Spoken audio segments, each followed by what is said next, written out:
బెంగళూరులో జరిగిన cinematic murder సంచలనం సృష్టిస్తోంది. 30 ఏళ్ల శ్రీనివాస్ అనే వ్యక్తి రాత్రి బెంగళూరులోని బెన్నరగట్ట పరిధిలోని పోలీస్ స్టేషన్కు కారులో వస్తూ ఉన్నాడు. అప్పటికి సమయం రాత్రి 11 గంటలు. సరాసరి కారును పోలీస్ స్టేషన్కు తీసుకెళ్లిపోయాడు. ఓ కానిస్టేబుల్ కారును దూరంగా నిలపాలని సూచించాడు. ఎందుకంటే భద్రతా కారణాల రీత్యా దగ్గరకు తీసుకురావద్దని చెప్పాడు. కారును ఆపిన శ్రీనివాస్ నడుచుకుంటూ స్టేషన్లోకి వెళ్లాడు. కంప్లైంట్ ఏంటి అని పోలీసులు అడిగారు. నేను ఓ వ్యక్తిని చంపాను, శవం డిక్కీలో ఉందన్నాడు. అంతే, పోలీసులు ఎగిరిపడ్డారు. నిద్రమత్తులో కూర్చున్న సిబ్బంది సినిమా రేంజ్ లో ఒక్కసారిగా లేచారు. నువ్వు చెప్పేది నిజమా అన్నారు. అవును సార్, నేను నా సొంత బావమరిది రంజిత్ ను ఐరన్ రాడ్ తో తల మీద బాధి చంపాను. శవం కారులో ఉందని కారు కీస్ ఇచ్చాడు. వెంటనే పోలీసులు వెళ్లి డిక్కీ తెరిచి చూడగా నిజంగానే శవం ఉంది. దీంతో అతన్ని వెంటనే సెల్లో కూర్చోబెట్టారు. శ్రీనివాస్ దగ్గరున్న ఫోన్ తీసుకుని అతని భార్యకు కాల్ చేశారు. మీ తమ్ముడు రంజిత్ ను నీ భర్త హత్య చేశాడు, స్టేషన్ లో ఉన్నాడని సమాచారం ఇచ్చారు. దీంతో ఒక్కసారిగా వారి బంధువులంతా అక్కడికి చేరుకున్నారు. పెద్దగా గొడవ మొదలైంది. కానీ పోలీసులు సర్ది చెప్పారు. తాము విచారణ చేసి న్యాయం చేస్తామన్నారు. అయితే శ్రీనివాస్ భార్య మాత్రం సొంత తమ్ముడిని చంపినా కూడా భర్త వైపే నిలబడి ఉంది. ఆమె తల్లిదండ్రులు మాత్రం తమ అల్లుడు శ్రీనివాస్ ను ఉరి తీయాలని హంగామా చేశారు. పోలీసులకు పూర్తిగా తాను ఎందుకు హత్య చేశానో 5 పేజీల్లో రాసేశాడు. తన ఫ్యామిలీ పరువు రోడ్డున పడిందని ఆవేదన వ్యక్తం చేశాడు. తాను చీమకు కూడా హాని చేయలేదు, చేసేవాడిని కూడా కాదు, కానీ కుటుంబం పరువు కోసం సొంత బావమరిదిని చంపాల్సి వచ్చిందని చెప్పాడు. మరి అసలు ఏం జరిగిందో తెలిస్తే అందరూ షాక్ అవ్వాల్సిందే. శ్రీనివాస్ కు మరసూరుకు చెందిన పవిత్రతో 3 ఏళ్ల క్రితం పెళ్లైంది. పవిత్రకు ఓ తమ్ముడున్నాడు. అతని పేరు రంజిత్, వయసు 24 ఏళ్లు. రంజిత్ తన బావ శ్రీనివాస్ కుటుంబంతో తొందరగా కలిసిపోయాడు. ఇటు శ్రీనివాస్ కూడా తన బావమరిది రంజిత్ ను ప్రేమగానే చూసుకునేవాడు. డాగ్స్ కెన్నెల్ వ్యాపారం చేస్తున్నాడు శ్రీనివాస్. కుటుంబం ఆర్థికంగా బాగానే ఉంది, ఎలాంటి సమస్యలు లేవు. ఇటు పవిత్రను కూడా ఎంతో ప్రేమగా చూసుకునేవాడు. రంజిత్ తన సోదరి దగ్గరకు తరచూ వస్తుండేవాడు. అయితే శ్రీనివాస్ కు ఓ చెల్లెలు ఉంది. ఆమె పేరు కోమల. ఆమెకు కూడా అప్పటికే పెళ్లయింది. అయితే పెళ్లిలోనే కోమలకు రంజిత్ కు పరిచయం కాస్త స్నేహానికి దారితీసింది. మొదట అంతా సాధారణ పరిచయం అనుకున్నారు, కానీ వారి స్నేహం కాస్త ప్రేమకు దారితీసింది. బెంగళూరులోనే ఉంటున్న కోమల రహస్యంగా రంజిత్ ను కలుసుకునేది. ఈ విషయం ఎవరూ గమనించలేదు. శ్రీనివాస్ కూడా తన సొంత బావమరిది సొంత సోదరితో అక్రమందం ఎందుకు పెట్టుకుంటాళ్లే అనుకున్నాడు. పైగా తన చెల్లెలకు పెళ్లైంది. ఈ నమ్మకాన్నే రంజిత్ కోమల ఉపయోగించుకున్నారు. కోమలకు పెళ్లైనా కూడా సోదరుడి బావమరిదితో యథేచ్ఛగా తిరగడం మొదలుపెట్టింది. సినిమాలకు షికార్లకు తిరుగుతుండేవారు. బంధువుగా ఆమె ఇంటికి కూడా వచ్చి వెళ్తుండేవాడు. అయితే తరచూ కోమల భర్త లేని సమయంలో వస్తూ ఉండడంతో ఆమె హస్బెండ్ కి అనుమానం కలిగింది. వెంటనే నిఘా పెట్టాడు. తాను ఆఫీస్కి వెళ్ళగానే ఇద్దరు బైక్ మీద తిరుగుతున్న విషయాన్ని పసిగట్టాడు. పలుమార్లు తాను ఇంట్లో ఉండగానే ఫోన్ కాల్స్ రావడంతో అనుమానించి నిలదీశాడు. కోమల మాత్రం భర్త దగ్గర కహానీలు చెప్పింది. కానీ గొడవలు మొదలయ్యాయి. అయితే కోమల భర్త సరాసరి తన బావమరిది శ్రీనివాస్ కు కాల్ చేసి నానా బూతులు తిట్టాడు. ఎందుకంటే కోమల శ్రీనివాస్ చెల్లెలు కాబట్టి. ఆమె పిరియుడు అతని సొంత బావమరిది. ఇలాంటి చండాలపు కుటుంబమా మీది? పెళ్ళైన నీ చెల్లెలు తనకంటే తక్కువ వయసున్న కుర్రాడితో తిరుగుతుందని తిట్టాడు. దీంతో శ్రీనివాస్ తన బావమరిదిని, తన భార్యను, వారి కుటుంబాన్ని పిలిచి పంచాయతీ పెట్టాడు. అందరికి గట్టిగా వార్నింగ్ ఇచ్చాడు. బావమరిదికి 2 తగిలించాడు కూడా. ఎంత ధైర్యం ఉంటే నువ్వు నా సోదరితో తిరుగుతావని హెచ్చరించాడు. నువ్వు ఇలాగే గాని చేస్తే నీ సోదరి జీవితం కూడా నాశనం అవుతుందని హెచ్చరించాడు. ఇదే సమయంలో పవిత్ర తన తమ్ముడికి వార్నింగ్ ఇచ్చింది.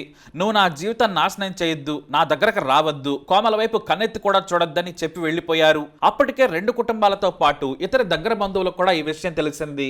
ఎందుకంటే కోమలి భర్త నా పరువు పోయిందంటూ అందరి ముందు చెప్పి వారింట్లో కూడా పంచాయతీ పెట్టి పెద్ద చేశాడు. ఈ విషయం శ్రీనివాస్ ను ఎంతో బాధించింది. నేను పవిత్రను చేసుకున్నందుకు ఆమె కారణంగా తన సోదరి సంసారం నాశనమైంది, తన బావతో మాటలు పడాల్సి వచ్చిందనుకున్నాడు. అయితే తన సోదరి పవిత్ర కోసం నేను దీనికి దూరంగా ఉంటానని రంజిత్ మాటిచ్చాడు. ఇక వారి కుటుంబం వైపు కూడా వెళ్ళలేదు. ఇటు కోమలి సైతం బుద్ధిగానే ఉంటాను, అతనితో స్నేహం కూడా చేయను, చిన్న కుర్రాడితో నాకేం సంబంధం అంటూ ఎదురు తిరిగింది. కానీ వారి మధ్య విషయం పరిధి దాటిందని అందరికీ తెలుసు.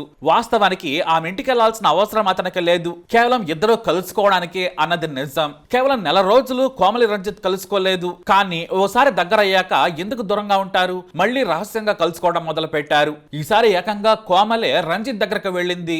ఏదో ఒక వంకతో బయటకు వెళ్లి కలుసుకునేది. అయితే తన భార్య మీద నమ్మకం లేని కోమలి భర్త మళ్లీ పట్టుకున్నాడు. భార్యను 4 తన్నాడు. గొడవ మళ్లీ పెరిగింది. అయితే ఆ మరునాడే ఇద్దరు షాక్ ఇచ్చారు. కోమలి తన ప్రియుడు రంజిత్ తో లేచిపోయింది. ఇద్దరు పెళ్లి చేసుకోవాలనుకున్నారు. కొన్నాళ్ల పాటు రహస్యంగా ఉండేందుకు ఫోన్లు కూడా స్విచ్ ఆఫ్ చేసుకున్నారు.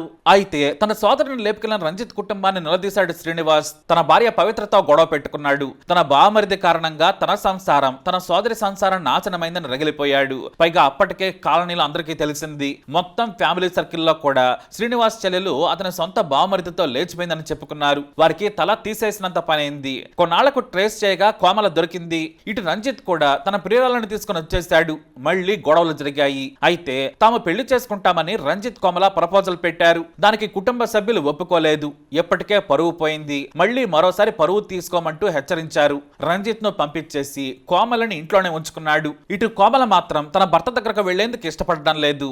ఇక లాభం లేదనుకున్న శ్రీనివాస్ తన బావమరిదిని లేపేయాలనుకున్నాడు. రంజిత్ కి కాల్ చేశాడు శ్రీనివాస్. మీ పెళ్లి గురించి మాట్లాడదాం, ఇంటికి రావాలన్నాడు. అతను కూడా సరేనన్నాడు. అప్పటికే తన కారులో ఐరన్ రాడ్ను సిద్ధంగా ఉంచుకున్నాడు. తన ఇంటి దగ్గరకు రాగానే తన కారులో రంజిత్ ని ఎక్కించుకున్నాడు. బిళ్లవరద హళ్లిలోని ఓ నిర్మానుష్య ప్రాంతానికి తీసుకెళ్లాడు. అక్కడ వెనుక కారు డిక్కీ ఓపెన్ చేసి ఉంచాడు. ఐరన్ రాడ్ ను చేతిలో పట్టుకున్నాడు. రంజిత్ ను కారు దిగమని చెప్పాడు. చీకట్లో పెద్దగా కనిపించకపోవడంతో రంజిత్ కూలుగా దిగి వెనక్కి వచ్చాడు. తనను సొంత బావ చంపుతాడని కలలో కూడా ఊహించలేదు. ఏదైతే నమ్మకంతో రంజిత్ మోసం చేశాడో ఈసారి శ్రీనివాస్ అదే నమ్మకంతో చంపాలని ప్లాన్ చేశాడు. కారు డోర్ తీసుకుని బయటకు వస్తూ ఉండగానే వెంటనే తలపై ఐరన్ రాడ్ తో బలంగా బాదాడు శ్రీనివాస్. ఒక్క దెబ్బకు కూలిపోయాడు రంజిత్. కాసేపు కొన ఊపిరితో ఉండిపోయాడు. రంజిత్ చనిపోయే వరకు వెయిట్ చేశాడు. చనిపోగానే శవాన్ని డిక్కీలో వేసుకుని సరాసరి పోలీస్ స్టేషన్కి వెళ్ళిపోయాడు. రెండు కుటుంబాల మధ్య విభేదాలు పెరిగి హత్యకు దారితీశాయి. చివరకు రంజిత్ బలయ్యాడు. తన సోదరి జీవితం కూడా నాశనమైంది. తన లైఫ్ కూడా జైలు పాలైంది. దీని వలన ఎవరూ సుఖపడలేదు. రెండు కుటుంబాలు రోడ్డున పడ్డాయి. కోమలి భర్త కుటుంబం కూడా వీధిన పడింది. తన అల్లుడు శ్రీనివాస్ ని ఉరితీయాలని పవిత్ర బంధువులు నిలదీస్తున్నారు. కానీ మరో పక్క బాధగా ఉంది. ఎందుకంటే సొంత కూతురు భర్త, అలాగే ఇటు సొంత కన్న కొడుకు. ఇప్పుడు ఏం చేయాలి? మీ అభిప్రాయాన్ని కమెంట్ ద్వారా తెలియజేయండి. వీడియో అప్డేట్స్ కోసం మై ఛానల్ ಫಾಲೋ ಮಾಡಿ ತಪ್ಪకుండా ಸಬ್ಸ್ಕ್ರೈಬ್ చేసుకోండి. ನಾವು ಹೆಂಗಿದ್ರು ಬದುಕಕ್ ಬಿಡಲ್ಲ. ನೀವೇ ಹೇಳಿದಿರಲ್ಲ, ಬದುಕಿದ್ರು ಸತ್ರು ಏನಾದ್ರೂ ಮಾಡ್ಕೊಳ್ರಿ, ನಮಗ್ ಬೇಡ ಅಂತ. ನಾವು ಇವಾಗ ಬಂದ್ರು ನಿಮ್ ಮನೆಗೆ ನೀವು ನಮ್ಮನ್ನ ಬದುಕಕ್ ಬಿಡಲ್ಲ. ಅದಕ್ಕೆ ಅಮ್ಮನೂ ಇಕ್ಕಲ್ಲ. ನೀವು ನನ್ನಂತೂ ಉಳಿಸೋದೇ ಇಲ್ಲ ಅಂತ ನನಗೆ ಚೆನ್ನಾಗಿ ಗೊತ್ತು. ಇವಾಗ ನಿಮ್ಮಿಂದ ನನ್ನ ಸಾವು ಕಾರಣ ಸೀರಿಯಸ್ ಆಗಿ ಹೇಳ್ತಾ ಇದೀನಿ. ನನ್ನ ಸಾವು ಕಾರಣ ಶ್ರೀನಿವಾಸು, ಆನಂದ್, ಇವರಿಬ್ಬರಿಂದಾನೇ ನನ್ನ ಸಾವು. ಬರ್ದಿಟ್ಬಿಟ್ಟೆ ಸಾಯ್ತಾ ಇದೀನಿ. ಇವತ್ತು ಪಕ್ಕ ನಾಳೆ ಬೆಳಗ್ಗೆಗ ನಿಮ್ಗಂತೂ ಈ ವಿಡಿಯೋ ಅಂತೂ ತಲುಪಿರುತ್ತೆ. ಈ ವಿಡಿಯೋ ನೋಡ್ತೀರಾ ನೀವು, ನಂಗೆ ಚೆನ್ನಾಗಿ ಗೊತ್ತು. ನೋಡೋದಕ್ಕೆ ಹೇಳ್ತಾ ಇದ್ದೀನಿ. ನನ್ನ ಸಾವು ಕಾರಣ ಶ್ರೀನಿವಾಸು ಮತ್ತೆ ಆನಂದ್, ಇವರಿಬ್ಬರಿಂದಾನೇ ನನ್ನ ಸಾವು. ನನ್ ಸಾವು ಕಾರಣನು ಶ್ರೀನಿವಾಸು, ಆನಂದ್. ನಮ್ಮನ್ ಬದುಕಕ್ ಬಿಟ್ಟಿಲ್ಲಲ್ಲ, ನೀವು ಸಾಯ್ತೀವಿ ಬಿಡ್ರಿ. ನನ್ನ ಕರ್ಕೊಂಬಂದಿದ್ ನವೀನ್ ಅಣ್ಣ, ಅವ್ನಿಗೆ ಏನು ಆಗ್ಬಾರ್ದು, ಅವ್ನ್ ಏನು ತಪ್ಪಿಲ್ಲ. ನಾನು ನನ್ನ ಸ್ವಇಚ್ಛೆಯಿಂದ ನಾನು ಬಂದಿದ್ದೀನಿ, ನಾನು ಸಾಯ್ತಾ ಇದ್ದೀನಿ ಅಷ್ಟೇ. ನನ್ನ ಸಾವು ಕಾರಣ ಶ್ರೀನಿವಾಸು, ಆನಂದ್. ವಿಡಿಯೋಗಳೆಲ್ಲರಿಗೂ ಕಳಿಸ್ತಾ ಇದ್ದೀನಿ. ನೀವು ಯಾರೂ ಇದ್ ಮಾಡ್ಕೊಂಬಿಡ್ರಿ. ಸತ್ರುನು ಸರಿನೇ, ನಮ್ ಹೆಣ ಮಾತ್ರ ನಿಮಗ್ ಸಿಕ್ಕಲ್ಲ ಸ್ವಾಮಿ. ಎಲ್ಲಾರನ್ನೂ ಕೈ ಮುಗಿದು ಕೇಳ್ಕೊಂತ ಇದ್ದೀನಿ. ನಾನು ಸಾಯ್ತಾ ಇದ್ದೀನಿ. ನನ್ನ ಸಾಯೋ ಕಾರಣ ನೀವಿಬ್ರಿಂದಾನೇ ನಾನು ಸಾಯ್ತಾ ಇರೋದು.